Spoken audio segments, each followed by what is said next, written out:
Baik, Assalamualaikum warahmatullahi wabarakatuh. Waalaikumsalam warahmatullahi wabarakatuh. Baik, kami dari kelompok 3 akan mempresentasikan tugas akhir MPSP, itu aplikasi belajar yang disebut Learn More. Nah, kami di sini anggotanya ada Afif, Dani, Diki, Ega, Utara, dan saya Wilda. Oke, next please. Nah, di sini kami mengambil latar belakang yaitu pembelajaran daring khususnya pada siswa SMK.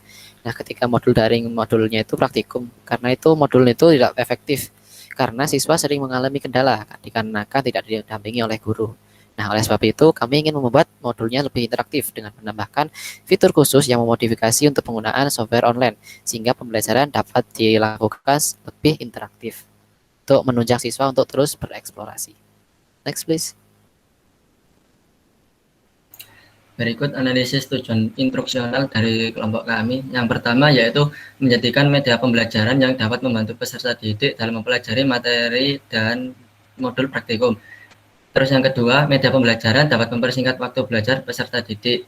Yang ketiga yaitu media pembelajaran memudahkan peserta didik dalam memahami suatu materi. Yang keempat, media pembelajaran membantu peserta didik apabila mengalami kesusahan dengan gaya belajar visual. Yang kelima yaitu menjadi solusi bagi peserta didik dalam gaya belajar cenderung auditori. Yang keenam, media pembelajaran akan menjadi lebih interaktif. Dan yang terakhir, media pembelajaran menyederhanakan dari kompleksitasnya materi menjadi sebuah video. Next. Baik, solusi untuk saat ini. Nah, karena yang pertama itu hanya berupa modul, sehingga siswanya itu lebih cenderung untuk pasif untuk belajarnya, karena dia sering mengalami kendala. Nah, di sini kami menawarkan solusi, yaitu modulnya diubah menjadi sebuah aplikasi.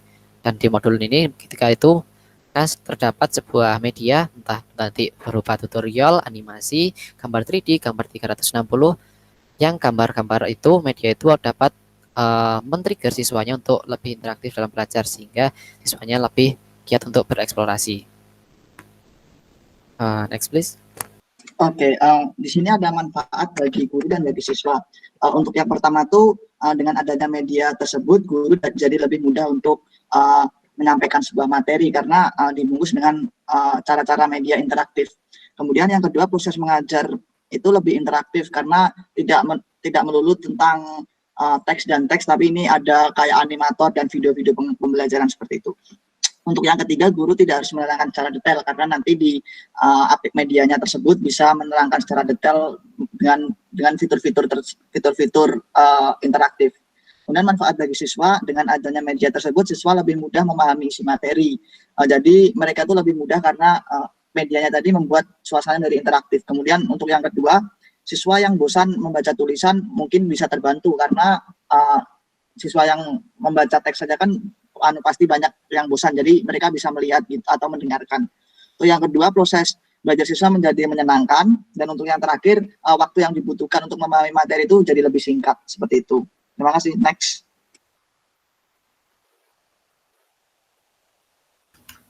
Baik, di sini adapun kami membawakan tujuan-tujuan tertentu.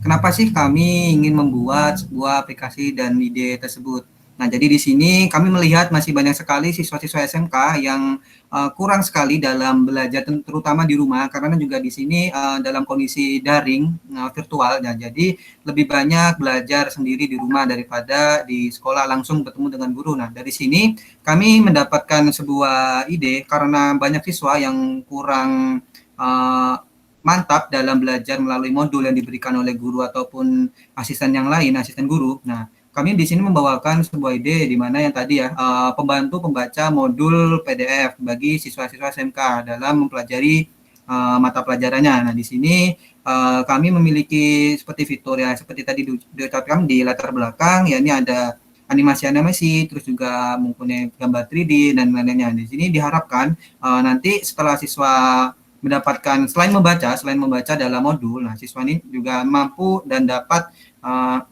memahami secara alami dan secara maksimal dengan adanya interaksi seperti gambar ataupun animasi yang dihasilkan oleh aplikasi ini. Jadi seperti itu mungkin gambaran tujuan dari aplikasi ini kami buat. Mungkin next. Oke, selanjutnya model instruksional pengembangan media. Pada pengembangan media aplikasi pembelajaran ini, kami menggunakan model pengembangan dari Dick and Carey. Model ini merupakan model yang prosedural, artinya model yang menyarankan agar penerapan prinsip atau rancangan instruksional disesuaikan dengan langkah-langkah yang harus dijalani secara berurutan. Berikut langkah dari model pengembangan Dick and Carey. Yang pertama, mengidentifikasi tujuan instruksional.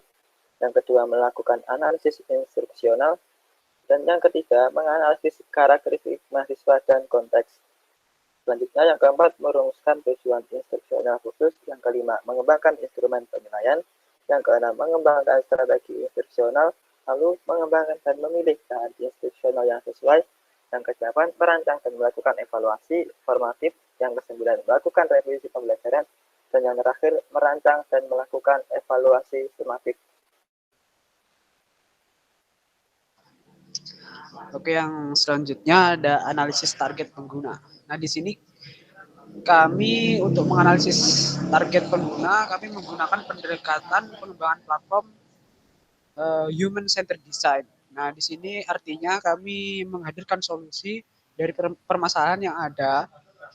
Analisis target pengguna ini sangat digunakan, sangat dibutuhkan untuk pengembangan aplikasi agar sesuai dengan pengguna. Nah, untuk tahap-tahapnya di sini ada planning. Nah, planning itu untuk perencanaan apa yang akan kita buat nantinya. Nah, context of use di sini kita menentukan kegunaan dan siapa target dari platform kami. Nah, requirements di sini kita melakukan observasi kepada target kita untuk menganalisis kebutuhannya. Nah, yang keempat ada desain. Nah, desain di sini kami mendesain prototypingnya seperti apa nantinya. Kemudian ada evaluation. Nah, evaluasi ini kami mendengarkan opini-opini dari pengguna untuk mengembangkan media belajar yang kami buat. Nah, selanjutnya ada demo tentang prototypingnya. Bisa saya share screen, Mas.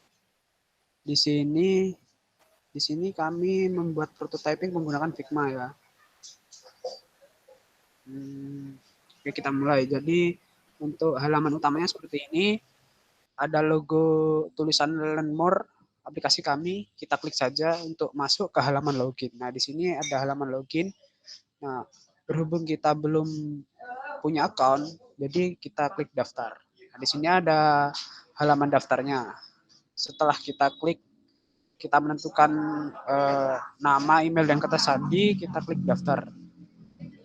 Nah, di sini tampilan utama dari aplikasinya. Ini tampilan beranda. Jadi seperti ini,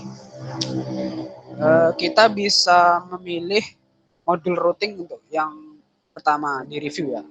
Kita klik routing. Nah, ini tampilan modul awal. Kita klik mulai saja. Nah, di sini kita bisa melihat detail-detailnya. Ada pengertian, ada cara kerja. Misal kita klik pengertian. Seperti ini tampilannya. Kemudian kita back lagi. Ada cara kerja routing juga. Nah, kemudian kita back lagi. Kita back. Nah, kemudian ada switching. Switching di sini sama ya isinya. Sama. Ada pengertian juga, ada cara kerja juga. Kita switch. Nah, kemudian kita masuk ke akun. Ketampil dulu, tampil. Nah, tampil ini menampilkan modul yang sedang kita kerjakan, kita pelajari. Itu. Kemudian ada akun. Nah, di sini ada 3 pilihan, ada modul yang sedang dipelajari. Ya sama yang kita tadi tampil. Kemudian ada modul yang diarsipkan. Nah, modul yang diarsipkan ini modul yang disimpan. Nah, seperti ini. Di sini ada 3 modul. Nah, kemudian kita back.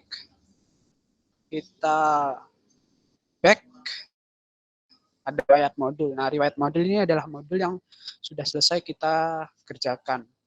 Ada 3 juga di sini. Ya, seperti itu. Kemudian kita balik ke beranda. Nah, sudah selesai. Jadi, kemudian kita masuk ke akun dan keluar atau logout. Nah, seperti itu. Demikian penjelasan typingnya.